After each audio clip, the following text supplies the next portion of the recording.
नहीं, संसद में अब तक तो रोज़ा इफ्तार होता था। मनमोहन सिंह की सरकार थी, रोज़ा इफ्तार कराती थी। तो ये है धर्मनिरपेक्षता के नाम पे जिस प्रकार का हिंदुओं का दमन हुआ है शुरू से, और स्वामी प्रसाद मौर्य जी की जो बाणी थी शुरू से, जिस प्रकार से श्री रामचरितमानस संतों के खिलाफ और ब्राह्मणों के खिलाफ बोलती है, तो उनसे और कोई आशा नहीं की जा सकती।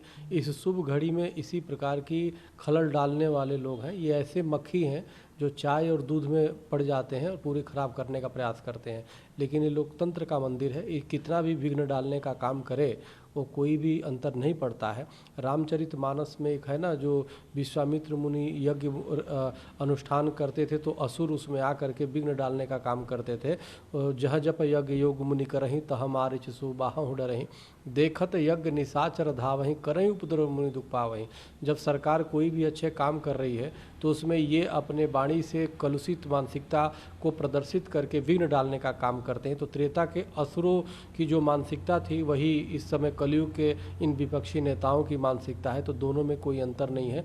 डीएनए देखिए तो डीएनए दोनों के एक होंगे, रूप बदला हुआ है, ऐसा प्रतीत होता है। प्रतिक्रिया है, राजद के ट्विटर हैंडल से ट्वीट किया गया, उसमें ताबूत से संसद भवन की, नए संसद भवन की, और आम आदमी पार्टी के नेता सौरभ भारद्वाज उन्होंने एक ट्वीट किया। उसमें उन्होंने कहा कि जैसे ताजमहल जो बनाया गया उसके नीचे मुमताज़ को दफन किया गया, ताजमहल की इमारत बनी, वैसे ही संसद भवन के नीचे संविधान को दफन करके संसद भवन का निर्माण हुआ। देखिए, हमें लगता है आम आदमी पार्टी के जो को खुद चाहिए था, चूँकि अरविंद केजरीवाल जी दिल्ली के मुख्यमंत्री हैं और उनको तो आगे बढ़ करके इस संसद का स्वागत करना चाहिए, नए संसद का, क्योंकि वो दिल्ली के मुख्यमंत्री हैं और दिल्ली में वो संसद है, इसलिए उनका कर्तव्य बनता है। लेकिन हमें लगता है कि संगत का प्रभाव बहुत पड़ता है और विपक्षी जिस प्रकार से गुमराह है उसी प्रकार के कहीं ना कहीं अरविंद केजरीवाल व्यक्तिगत रूप से मुझे उनको काफ़ी उनकी नीतियाँ, उनके कार्य पसंद आते हैं। लेकिन ये जो कार्य है जो विरोध करने का, उसका मैं बहुत ही दुखी हूँ और मैं निंदा करता हूँ।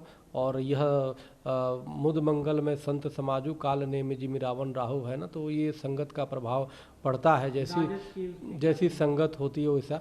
और राष्ट्रीय जनता दल के जो ट्विटर अकाउंट से जिस प्रकार से एक तरफ ताबूत और दूसरी तरफ संसद, यानी कि नए संसद का तुलना जो है ताबूत से करना अति निंदनीय है और अति आपत्तिजनक है। यह लोकतंत्र के मंदिर संसद का अपमान है। इसलिए हम चाहते हैं कि इनके ऊपर संसद की अवमानना की नोटिस जारी किया जाए, संसद के अवमानना की कार्रवाई किया जाए। और साथ में ही मुख्य निर्वाचन आयुक्त से हमारी निवेदन है कि जो राजनीतिक पार्टियों ने नवनिर्माण संसद का विरोध किया है उनकी रजिस्ट्रेशन को रद्द किया जाए, उनकी राजनीतिक दल के रूप में उनकी मान्यता समाप्त किया जाए, चाहे वो राष्ट्रीय जनता दल हो या कोई कांग्रेस पार्टी हो या अन्य हो। क्योंकि जब वो संसद का अपमान कर सकते हैं तो उनको संसद में जाने का कोई अधिकार नहीं, राजनीतिक पार्टी के रूप में राजनीति करने का कोई अधिकार नहीं। इसलिए संसद की अवमानना के तहत निर्वाचन आयोग इनकी रजिस्ट्रेशन को, इनकी मान्यता को निरस्त करे।